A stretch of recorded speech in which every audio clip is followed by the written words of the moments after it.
رب هب لي من الصالحين. فبشرناه بغلام حليم. فلما بلغ معه السعي قال يا بني إني أرى في المنام أني أذبحك فانظر ماذا ترى.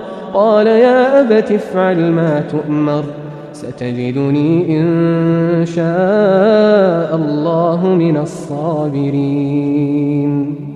فلما أسلما وتله للجبين وناديناه أن يا إبراهيم قد صدقت الرؤيا إنا كذلك نجزي المحسنين.